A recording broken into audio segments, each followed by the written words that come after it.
Most companies starting on their ERP journey don't necessarily understand the implications of field digital transformation initiatives. That's exactly what we are going to discuss in this video. So let's dive in.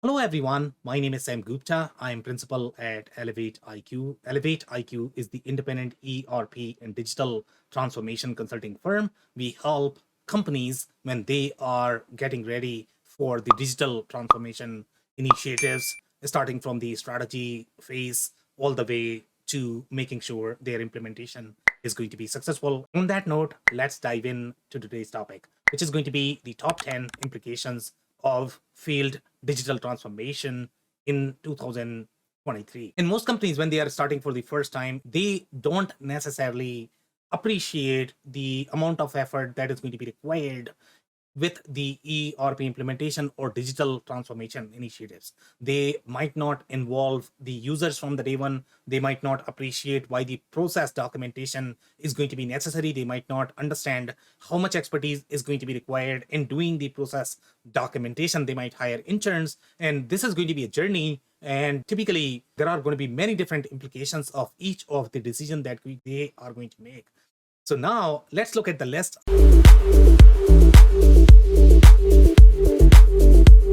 So number 10 on our list is the lost investment. And believe it or not, this is very common, especially when you are going to look for the tier 4, tier 5 providers. Sometimes they are going to overcommit the capabilities. You might have scenarios such as the way they committed on the capabilities, just because you might not have as much information, as much understanding. You might think that, you know what, I can take this checklist approach in getting these capabilities. So you are looking at, hey, this is yes, this is no. But that yes could mean so many different things from the ERP perspective. So vendors always have a leverage with these things, and you are only going to know afterwards. Sometimes this is going to be because they are going to say, you know what, you didn't provide enough details to me, and that's why I could not confirm what you needed. So there's going to be a lot of back and forth in general. But overall, for you as the customer, this might result in losing the investment completely, not just for the implementation. It is also going to be for the internal effort that you have invested. You might still get stuck in your contract. And the reason for that is because the software companies are going to claim that, you know what, my software is okay. You bought the software, you had everything listed in the contract. So I am not willing to negotiate on that. If you want, I can change the partner or the implementation company that is going to help you. But by that time, you may have, let's say, invested millions and millions of dollars. And most of these issues are going to be because you have underestimated the process in terms of the effort and the preparation that is going to be required with these ERP implementation. You might not have expertise. You may not have done this 100 times. Unless you have done that, it's very hard to be successful with the ERP implementation. You might think that, you know what, if the capabilities are not going to exist, how about we can customize this? Okay. And once you get into that rabbit hole of customization, that may seem never ending. It's the investment sucker, it's the cash sucker. And even if you do that, your business users might still not like the system. They might not adapt to the system just because it's going to feel over bloated, it's going to feel over engineered, it's going to feel that it is taking more time than required. So they are going to go out of the system and they are going to hijack the processes. And because of that, you are not going to get enough data. And because of that, you are going to get a lot of financial insight issues. Now, how to avoid this? Number one recommendation, don't look for discounts. And that is going to be counterintuitive for most finance folks. In this particular case, what you are looking for, just because the vendors have so much leverage, okay? If you are going to look for the discounts, they are going to look for ways in cutting the corners. And sometimes that could result in, even if they are, let's say, able to go live, and if they claim that, you know what, within 3 months I'll go live, But typically, what they do in the cheaper implementation is they are not going to test as well. They are not going to be worried about the corner cases. And typically, those fire back in the post implementation phase. So you are going to be investing a lot more, and there might be some serious business implications once you go live. And fixing issues in the live environment is going to be far more expensive in general. And at that time, you might not be able to negotiate with the consultants because the customizations that you have done, this is the only consulting companies who might really know how to fix them. Even if you acquire similar expertise, they might not be willing to own that, and your vendor might not support because it's not really their code, it's your customization. So you need to own that. So they might not even provide the support. So basically, don't look for discounts. Find the competitive pricing, understand why the pricing differs so much across different vendors, and find the vendor that looks most reasonable, fairly detailed with their implementation plan. And the more details they are going to include in the implementation plan, most likely they sort of know what they are doing. Don't customize if you are going to be on budget. If you're a smaller company, just don't customize. Customization is very expensive to maintain over the period of time. It's very hard to get business results from the customization because most of the products are designed from the best practices perspective. And if you are customizing, that typically means that you have problems with your data as well as the processes. That's why you have to customize. So figure out why you require customization and why you are not able to simplify your processes and data to avoid the customization. And if you cannot afford the independent consultants, at least hire them for the contract review, and you can avoid so much trouble, especially with respect to lost investment, because they will be able to guide you. If there are going to be vendors that are not going to be reliable, they typically have internal databases where they can confirm how many installations each of these companies have, how successful they are, whether they are going to have specific capabilities or not, and whether they are going to be delivering on the roadmap, and how difficult it is going to be for them to deliver on roadmap. So they can confirm all of these things for you for a fraction of the cost. So that's number 10, which is lost investment.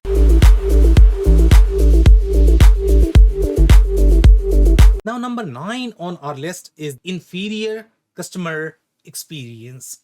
And typically, when you are not investing as much in your change management, you are not designing your processes, you are simply treating this as technical implementation, what is going to happen is with ERP implementation, there are thousands and thousands of ways of performing the same task. The technical teams are going to assume things. They might take very biased perspective just because they might know only a couple of things and they are not doing enough discovery with you, or you might not be open in telling the details that they might look for to be able to make the informed decisions. And collectively, all of these factors lead to the processes that are going to be over bloated in general. So even if technically the implementation is going to be successful, it might result in the overall increased cycle time for your transactions. So even with the ERP implementation, your transactions are going to be slowed down. Then you might have issues such as stock outs just because the processes might not be integrated. The reconciliation workflows might not be as well designed.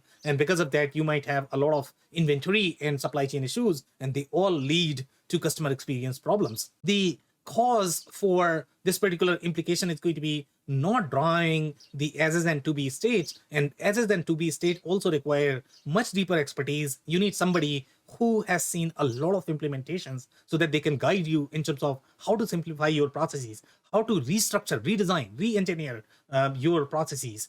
And then you need to compare the performance of each of the approach. You need to design the KPIs for each of them, and if there is a real tangible benefit from the KPI perspective, then those are the path that you should be considering in designing. And again, the technical team will not be able to do this unless you provide them with these details. And if you have these details down, in fact, the technical team is going to be far more informed in making the recommendation for the things that you may have missed from the process as well as from the business perspective. The other causes are not understanding how trivial decisions such as how you are going to code your GLs inside your customer or vendor master, how that is going to fire back. And sometimes when consultants are doing the discovery, you might be pressed on time, you might not provide them enough details, you might not answer them in a manner that they can make the informed decision for you. They are going to surrender and they are going to make the decision, and then you are not going to get the optimum results.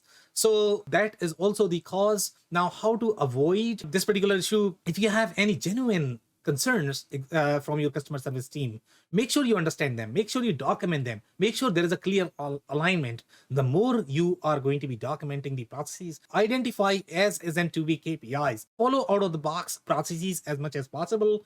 Don't hijack ERP processes because they typically fire back a lot. They are all going to have downstream issues. Once you hijacked one process, then that may require hijacking hundreds of other processes, and there may be a case that you might need to re-implement the whole ERP because of the master data issues. So try to stick to the out-of-the-box processes as much as possible. If you need to do any sort of custom integration or customization on the data to be able to feed your source systems or the integration points, do it outside of your ERP system if you have to, but don't over customize your ERP system, and have good master data governance plan. And these issues collectively lead to inferior customer experience, and that's number 9.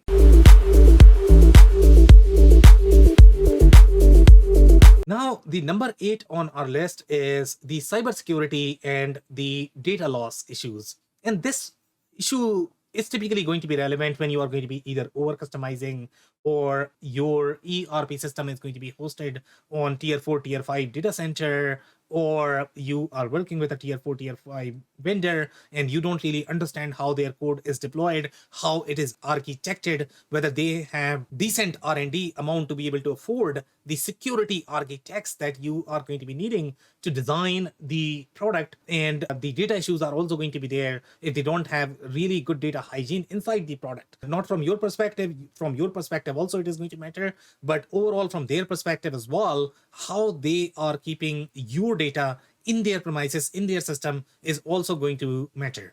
So how to avoid the cybersecurity and data loss issues? Number 1, review the infrastructure being used. If it is not going to be the mainstream infrastructure, such as your AWS, Azure, that's probably a red flag in general. So make sure you are reviewing the infrastructure being used. Follow good coding hygiene for add-ons and integration. The way your governance processes are going to be for cybersecurity as well as for the data backup, that is going to dictate whether you are going to get issues or not. If you are handing this over to your citizen developers, they typically don't have as much background with the cybersecurity issues or from the data hygiene in terms of how they should be enabling or disabling security. They might take these things lightly, and because of that, you might get issues. So make sure you have good governance processes for these issues.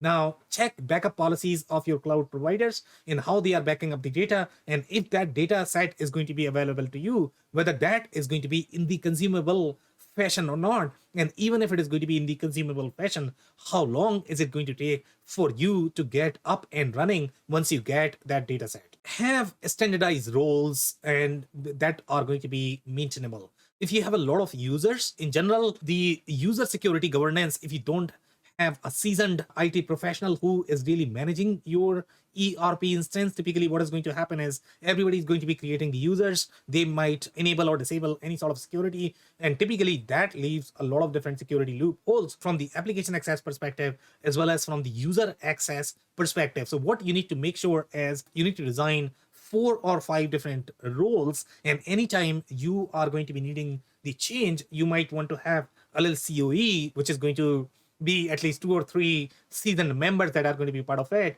and they should be reviewing if you need to open up another role. This helps in maintaining your user security model and allows you to prevent the cybersecurity issues. So that's number 8.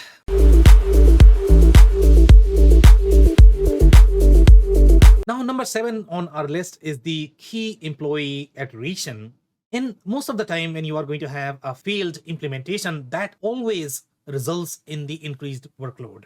The increased workload could be because of the reconciliation effort that is going to be there between different systems, or it could be in just changing different bugs or the defects that you are going to get because of the poor training or poor testing, or It could be the implications because one department is not really following the rules and the other department is suffering because of the other department, just because you might not have that cross-functional alignment in terms of who should be responsible for what.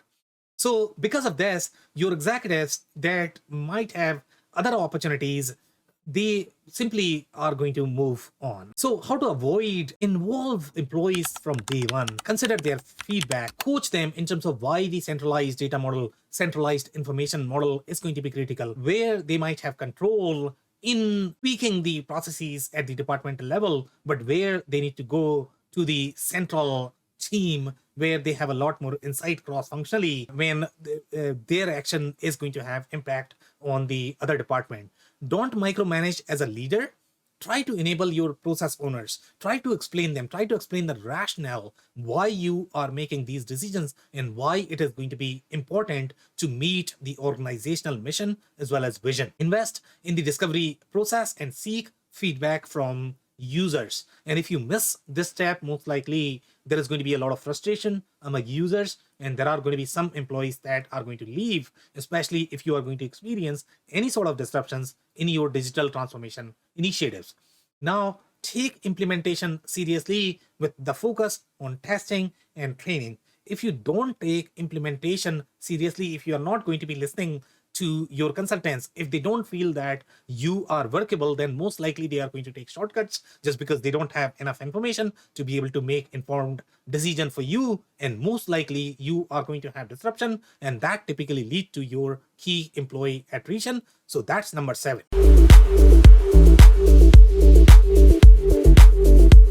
Now, number 6 on our list is the lost window of opportunity. Now, if you have implemented an ERP to capitalize in a specific opportunity, maybe you are trying to capture a specific market share, you are trying to launch a product, or you are trying to compete with the competitors in the hope that you are going to reduce the cost, or you are trying to reduce the cycle time for the transaction, meeting the superior targets for your delivery. Now, all of these factors might drive the ERP implementation. But after the ERP implementation, if there are going to be delays with your implementation, you might not be able to capitalize on these market opportunities. Your competitors may be ahead. How to avoid this?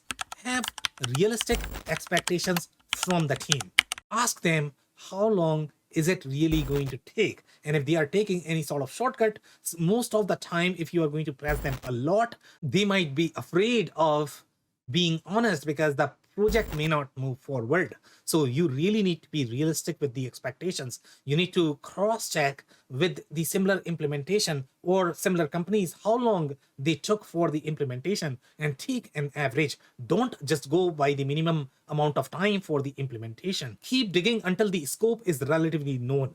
The unknown factor of the ERP implementation is always going to be there, but if you invest enough in the discovery phase, then you can be reasonably confident in your budget as well as the cost. So the more you are going to invest in your discovery phase, the easier life you are going to have. Make sure you have enough time for the stabilization as well, because stabilization also takes a long time. And if your system is not going to be stabilized enough, then your marketing sales team, they might not be confident in releasing this to the customers, and that might delay and they might lose the window of opportunity that might be available to them. So that's number 6.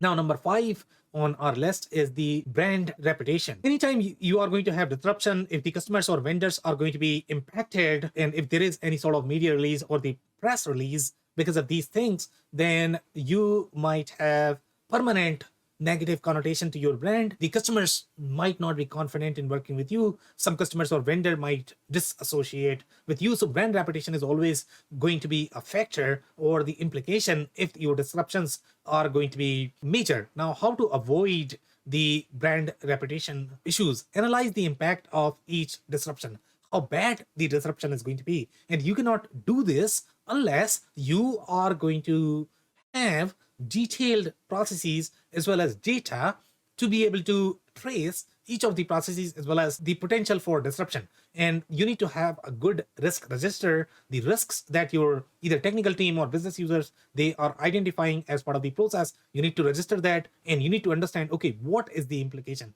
How big is the implication? You don't simply ignore and move on. Document the implications of each change. Don't ignore any sort of risk. So those are some of the recommendations in avoiding the brand reputation issues. So that's number 5.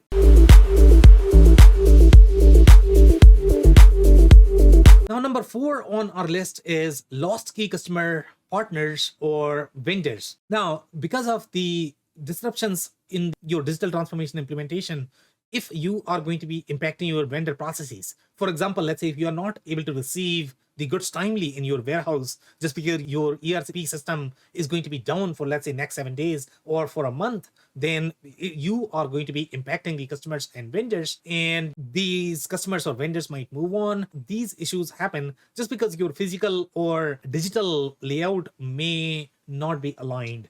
For example, let's say if you are not able to confidently allocate the deliveries for a key customer, then they are not going to be happy about it. So even though the system might work technically, but you are still struggling with that in the physical layout. So you need to make sure that your physical layout and the digital layout is going to be aligned. How to avoid this? Include the impact on the customer and vendor processes in the as is and to be documentation. And whenever you are doing the as is and to be processes from your perspective, make sure how that is going to impact your customer as well as vendor processes. If there are going to be any sort of risks, you need to register them as part of your risk register. Have multiple touch points for your customer communication. And if you do everything right with digital transformation implementation, you are always going to have surprises, and that's where the communication is going to be handy. You need to have multiple touch points. You need to make sure that they are getting the information. You need to have that identified as part of your communication strategy plan. If you don't have plan, once the disruption happens, it could be all over the place. It could be very ad hoc way of approaching the customers, and sometimes they might perceive that the problem may be much bigger than what you are revealing, and they might decide to move on. Ensure that your physical and digital processes are going to be in sync. Don't simply kill the process in the to-be model just because you feel that it wasn't important. So without understanding its impact, don't kill it. So that's number 4.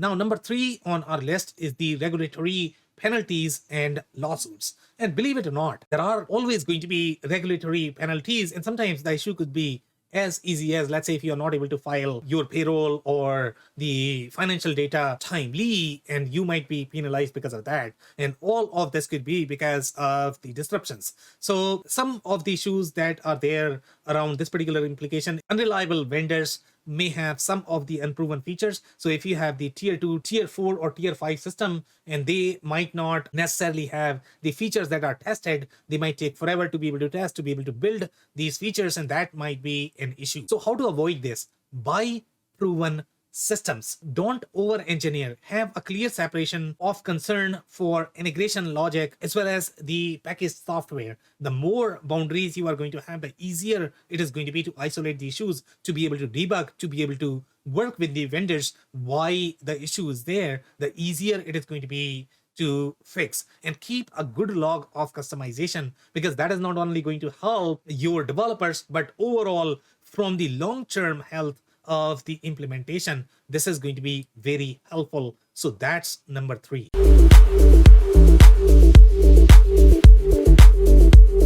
Now, number 2 on our list is the temporary disruptions. And some of these disruptions are going to be temporary in nature, and the examples could be, let's say, not able to print the forms, or users not able to log in because of the lack of testing or training. And these issues are not necessarily permanent. Some of these issues can be fixed in a matter of hours. Some might take months, but for the most part, these issues are not permanent. There are going to be some minor issues always with the ERP implementation, but the more preparation that you are going to do in your pre-implementation phase, the more planning you are going to do in how to go live, the fewer surprises that you can have or expect after going live. Now, how to avoid? Have a good framework for testing and measuring readiness. When you are measuring the readiness, if users are not comfortable or they are simply pretending that they have tested. You don't necessarily have a framework to understand how much they have tested, then it might be harder to assure whether they are really ready to go live. So that's why the framework is important. Sometimes the automated testing framework could help augment this and can help you whether the code is tested or not, or you could design a framework just to comply with this. You can have a governance model to be able to spot check whether they have really tested or not, and this is going to be really helpful to you to understand whether they are really ready, or they might be thinking that, you know what, I can figure these things out afterwards. Once I use the system, then I should be able to fix this. But typically with the ERP systems, sometimes whatever shortcuts or the you are going to take in completing your processes, that will fire back. That will have implications on your master data. That will have implications on other department. That will have implications on your financial performance. So you can't simply wait to go live. You need to do these things in the preparation phase, in the implementation phase. And one of the easier ways of making sure the users are going to be comfortable is going to be having a little cheat sheet by the desk when you are going to go live. So even if you train everything, even if they are going to test, they are not going to remember. So the cheat sheets could be helpful, at least to avoid some of the issues and avoid this back and forth that you are going to get after going live. So these are the temporary disruptions, and that's number 2.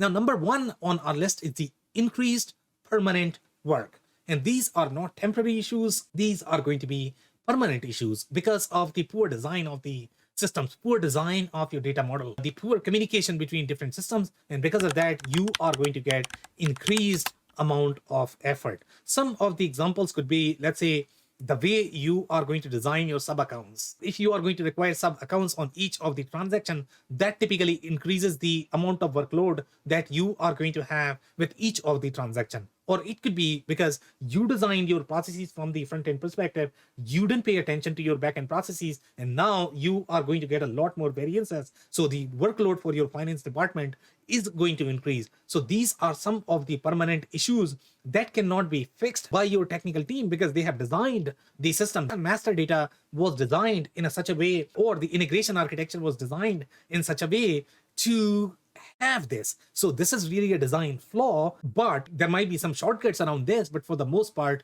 you are not going to have any workarounds to fix your permanent problems. And sometimes that may re-trigger your ERP implementation if you have not done the analysis in the prep phase in terms of how your final state is going to behave. It might be difficult. So these are going to have the serious implications on your financial performance. It's going to have serious implications on your operations. Most issues are related to system design, might be unforeseen during the implementation. How to avoid: design the to-be workflows and measure the additional work for the teams. Incorporate users' feedback in designing the processes, and they should be able to see this, should be able to trace these processes on a piece of paper. If they are not able to do that, they will not be able to communicate, they will not be able to understand, they'll not be able to appreciate the kind of issues that they are going to see and why these decisions are going to have implications on the overarching processes as well as the financial performance. Pay close attention to how teams are capturing master data. Most of the issues are going to be because of the master data, and if there are going to be quality issues